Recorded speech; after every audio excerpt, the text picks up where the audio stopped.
E aí, pessoal, tudo bem com vocês? Sejam muito bem-vindos a mais uma aula nossa, aula do curso de inglês, ok? Uh, you are welcome to my English classes. I hope you have a good time here, learning English, okay? Talking, speaking, listening English, writing, ok? Espero que vocês tirem bom proveito da aula, aprendendo um pouco de inglês, ouvindo, lendo, escrevendo, falando, tá? Conversando em inglês. Na aula de hoje nós vamos dar início, vamos dar continuidade aí, tá? A parte da Unit 7, nós paramos na Unit 7. E na Unit 7, pessoal, achei interessante aqui que essa unit vai trabalhar a questão de, na língua inglesa, de descrever alguma coisa, tá? Como que eu consigo descrever algo? Como que eu consigo relatar sobre, por exemplo, algum evento, alguma situação? Como que a gente consegue fazer isso? Geralmente, qual o tempo verbal que a gente utiliza para descrever situações, descrever coisas, tá? O tempo verbal aqui que a gente, por exemplo, a gente está aprendendo muito aqui sobre o existe no inglês, né? O dare to be, que é o existe. E aí, esse dare to be, o que acontece?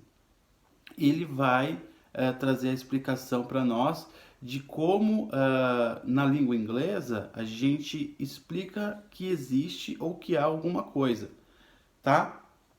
Por exemplo, são dois que nós utilizamos no inglês, é o there is e o there are, tá? O there is, ele vai trazer a ideia de existe, tá? E o there are é o existem, é o plural, tá?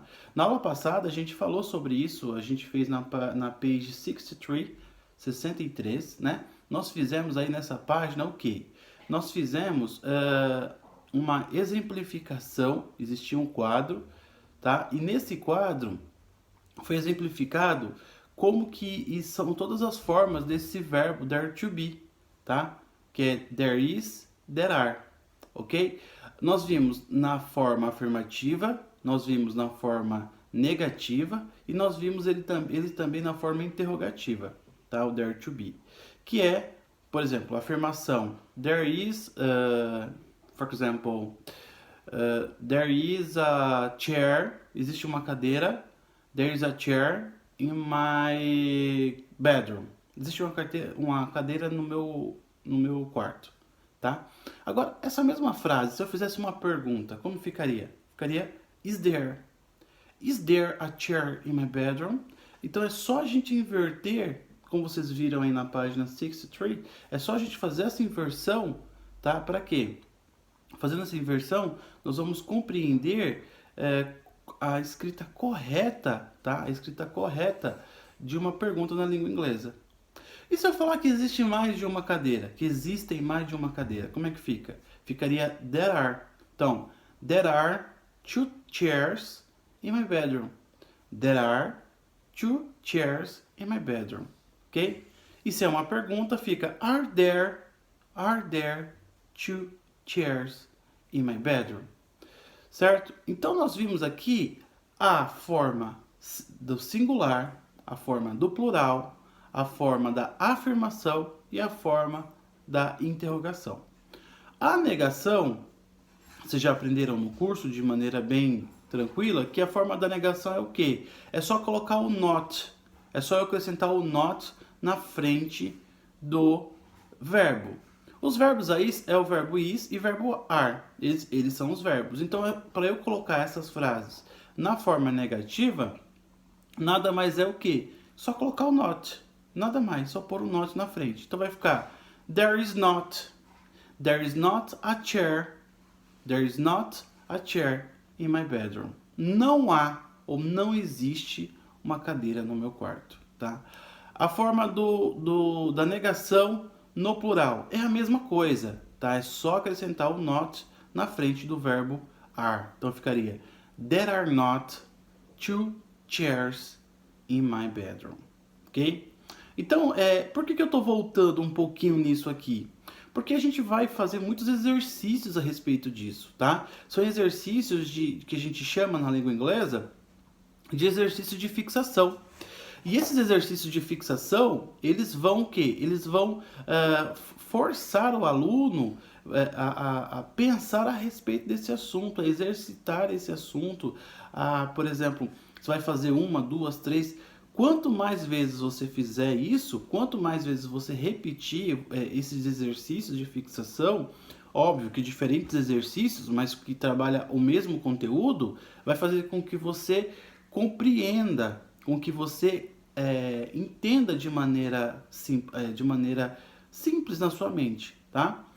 Então é igual um movimento de andar de bicicleta. Você vai praticando, praticando, daqui a pouco você faz ele de maneira involuntária, sem perceber que está fazendo. Isso é quando a gente aprende alguma coisa, tá bom? Então vamos para a page 64, tá? Page 64, Unit 7, Verbs. Na unidade 7, nós vamos trabalhar alguns verbos. Os verbos principais dessa unidade são 6 verbos. Repete comigo aí da sua casa. Primeiro verbo, arrive, invite, know, live, surround, tell. Vamos lá mais uma vez? Olha lá. Arrive, invite, know, live, surround, tell. Ok, vamos falar de todos os verbos. O verbo arrive, o verbo chegar, tá? To arrive. For example, I arrive at my job at 7 p.m. Eu chego no meu serviço às 7 horas da noite, ok? Então, ó, arrive, verbo chegar. O verbo invite. O verbo invite significa convidar. I invite my friends to my house every weekend. I invite my friends to my house every weekend. Eu convido os meus amigos todos os finais de semana para minha casa, ok? Próximo verbo, próximo exemplo, o verbo know. Know, saber ou conhecer. Uma pergunta com know. Do you know how to cook? Você sabe cozinhar? Do you know how to cook? Do you know my girlfriend? Você conhece minha namorada? Do you know how to arrive em São Paulo? Você sabe chegar em São Paulo? Ok? Então assim, olha só, eu fiz essa última pergunta, eu utilizei dois verbos, usei o verbo know e o verbo arrive. Desculpa, o verbo arrive. Então, ó, dois verbos da mesma unidade numa pergunta só, certo?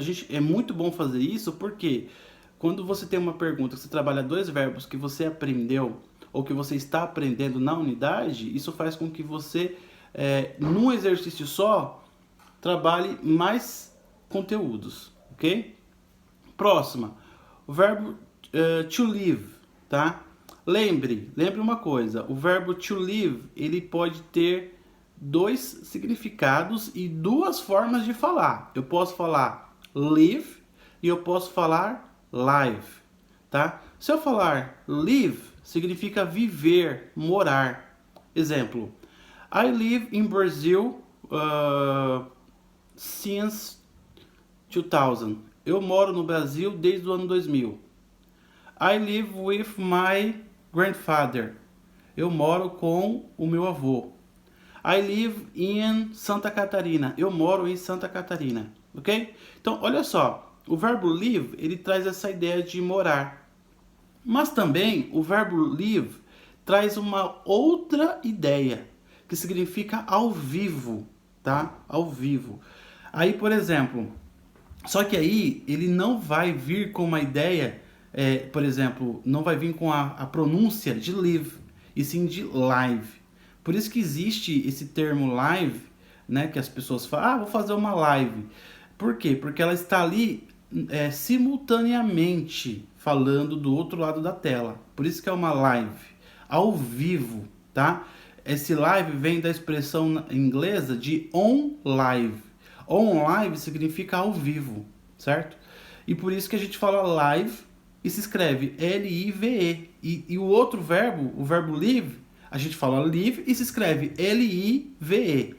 Aí meu aluno vai falar assim, teacher, mas como que eu vou saber se é live ou se é live? Você vai saber pelo contexto. O contexto da sua frase, a continuação da frase, né, ou que vem ela de maneira geral, ela que vai mostrar para o aluno, para o leitor, ou para o falante, tá? Ou para a pessoa que está ouvindo, se é o verbo live ou se é o verbo live. Aí, teacher, complicado isso. Não, não é. Sabe por quê? No português nós temos exemplos parecidos. Por exemplo, a palavra manga. A palavra manga é uma palavra que pode ser uma parte de uma roupa ou pode ser também uma fruta. E a pronúncia é a mesma, por exemplo, né? Mas, por exemplo, quando a pessoa se refere, quando a pessoa ela fala da palavra manga como parte de uma camisa, né? Você sabe que não é uma fruta. Por quê? Pelo contexto, certo? Quando a pessoa fala da palavra manga como uma fruta, você sabe que ela está se referindo à fruta e não à manga da camisa, certo? Por que você sabe? Pelo contexto da frase, pela situação que você está inserida. Entenderam? No inglês é a mesma coisa, tá? Então, em relação ao verbo to live ou verbo live, né, ao vivo, ou a expressão on live, ao vivo, nós temos nós temos o quê? O contexto para nos ajudar, tá? Próximo verbo que tem aqui é o verbo surround. O verbo surround significa ao redor. Pode ser ao redor, tipo assim, quando eu digo assim, I am surrounding I'm surrounding sounds. Eu estou ouvindo alguns ruídos na sua casa, alguma coisa assim. Alguém está fazendo uma construção na casa de cima. Então você fala, I'm surrounding sounds. Eu estou ouvindo alguns sons, algum barulho, certo? Então surround traz essa ideia de sons, mas aqui ele está entrando como verbo. E como verbo ele significa cercar alguma coisa, ao redor de alguma coisa. Por isso que eu sempre falo para o meu aluno que inglês não é tradução. Inglês é interpretação. Então, olha só, o verbo surround, ele traz essas ideias para nós. Tanto da questão de como o verbo significa cercar alguma coisa, tá? Ou como ruídos de sons, tá? Pode ser um ruído de som por exemplo, de uma máquina de uma furadeira. Pode ser um ruído de som por exemplo, de alguma construção, tá? Pode ser também um som de alguma música à distância, ok? Então, veja só, a palavra surround tem esses dois significados aí para nós. Próximo verbo, o verbo tell. O verbo tell significa contar, tá? Mas não é contar de contar números, nem de contar dinheiro, tá? Esse to tell, o verbo tell, é de contar uma história, tá? Por exemplo, I'm telling to you notice about my family. Estou contando para vocês notícias da minha família, tá? Eu não posso utilizar o verbo tell para contar dinheiro. Tipo, eu estou contando dinheiro. Não. Aí já é outro verbo, tá? Por exemplo, então assim, você vai contar uma história, você vai contar uma situação, um relato, enfim, um episódio, você pode utilizar o verbo tell como contar, ok? Agora, quando se refere a dinheiro, não usa o verbo tell. Ok? Então nós vimos aí alguns verbos. Esses verbos são os verbos que nós vimos no texto, nós veremos em outras atividades aqui. E aí, quando vocês verem esses verbos, já tem toda a explicação deles aí para vocês. É só voltar um pouquinho na aula que você vai saber o significado de